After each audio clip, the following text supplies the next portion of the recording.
pembelajaran kali ini mengenai perencanaan keuangan usaha. Nah, setiap memulai usaha, ibu-ibu harus merencanakan dulu ibu supaya tidak mengalami kegagalan di kemudian harinya. Nah, untuk memulai usaha kita perlu apa ibu-ibu? Dalam memulai usaha, oh iya Ibu Galih benar, modal. Nah, modal itu tidak hanya menggunakan uang ibu, tapi modal itu bisa menggunakan barang pun juga dapat menjadi modal awal untuk kita memulai usaha. Nah, modal tersebut didapat dari mana ibu? Ada yang tahu? Pinjam.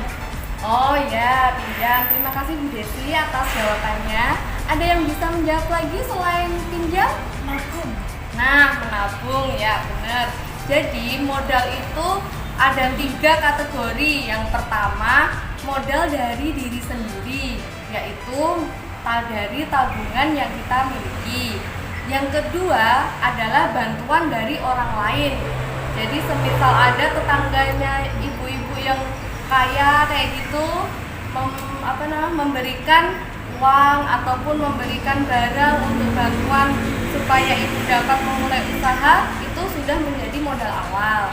Nah, untuk yang ketiga itu meminjam. Tapi ingat ya ibu-ibu, apabila menggunakan pinjaman untuk modal usaha itu memiliki resiko yang sangat besar ibu dibanding dengan modal yang kita miliki sendiri. Karena jika kita mengalami kegagalan di kemudian hari, kita dapat terjerat hutang ibu. Soalnya kan kita meminjam uang di orang lain. Nah, untuk itu sebelum kita meminjam uang untuk modal, sebaiknya kita merencanakan terlebih dahulu.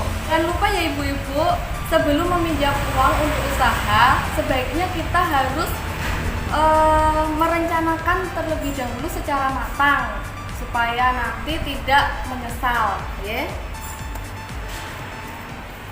Untuk masalah anggaran, yang baru dimulai atau musiman seperti itu, seperti kalau sekarang ini kan musimnya mangga. Nah, biasanya kan ibu-ibu menjual mangga yang ada di depan rumahnya untuk kita berjualan gitu. Nah, itu biasanya rentan sekali. Nah, untuk itu sebaiknya kita harus berhati-hati mengamati antara keluar masuknya uang. Nah, sekarang ibu-ibu kita lihat cara sumber modal usaha sesuai kebutuhan. Modal pribadi, tadi kan sudah disampaikan bahwa modal pribadi itu berasal dari tabungan yang kita miliki. Nah, ini tabungan atau hasil alam resiko lebih kecil karena tidak terlibat utang jika usahanya gagal. Nah, benar kan tadi kan sudah disampaikan bahwa apabila kita menggunakan modalnya sendiri, itu pasti tidak berisiko untuk mengalami hutang piutang gitu Bu. Terus untuk yang kedua yaitu modal swasta. Modal swasta itu dari bank dan lembaga keuangan non-bank. Kredit modal usaha umumnya syaratnya adalah memiliki atau sedang memulai usaha. Nah, semisal jenengan pengen memulai usaha, jenengan bisa apabila tidak mempunyai tabungan, bisa ke kredit bank.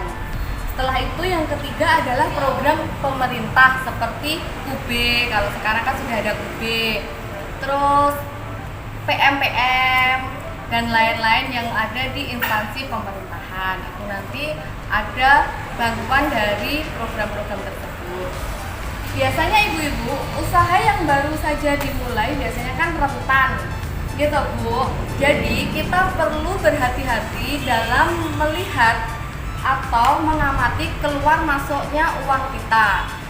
Untuk itu perlu membuat anggaran usaha ibu dengan cara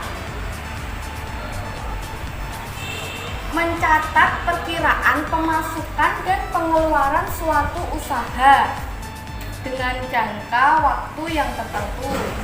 Bisa per minggu atau per bulan, bahkan bisa per tahun. Kalau ibu-ibu tidak suka mencatat, berarti bisa dimulai per tahun gitu Bu. Terus sekarang tadi kan sudah sudah dibagi kelompok ya ibu-ibu, sudah dibagi kelompok 4 kelompok ya.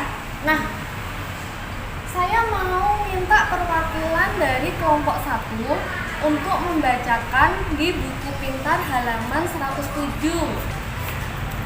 Silakan perwakilan yang mau membacakan siapa ya Ibu? Iya. Saya. Ya, silakan Ibu Desi. Setelah mengembangkan ide dan menilai kelayakan, Ibu Lili mulai merencanakan keuangan usahanya. Sebagai modal awal, Bu Lili mendapatkan pinjaman sebesar 100.000 tanpa bunga dari adiknya. Namun demikian ia harus mengembalikan dalam jangka waktu 1 minggu. Berapakah modal awal yang dimiliki Ibu Lili? Nah, ya, terima kasih ya Ibu Desi sudah membacakan untuk perwakilan kelompok 1. Nah, untuk perwakilan kelompok 2 bisa dibacakan? Untuk mulai berjualan, Ibu Lili memerlukan panci seharga 30.000 untuk menaruh masakannya dan kain lap seharga 2.000 untuk membersihkan makanan yang tumpah. Berapakah modal untuk membeli peralatan yang harus dikeluarkan Ibu Lili? Nah, ya. Terima kasih ya Ibu Gale atas pembacaannya tadi. Nah, ingat ya ibu-ibu, dari soal tersebut yang ditanya adalah per minggu. Jadi nanti waktu berdiskusi tolong itu nanti jangan sampai dilihat per bulannya atau per tahunnya. Nah, untuk itu setelah sudah dibacakan antara kelompok 1 sampai kelompok 4, saya kasih waktu 10 menit untuk berdiskusi per kelompok. Dan nanti jawabannya ditaruh di kertas kosong yang sudah saya bagikan tadi.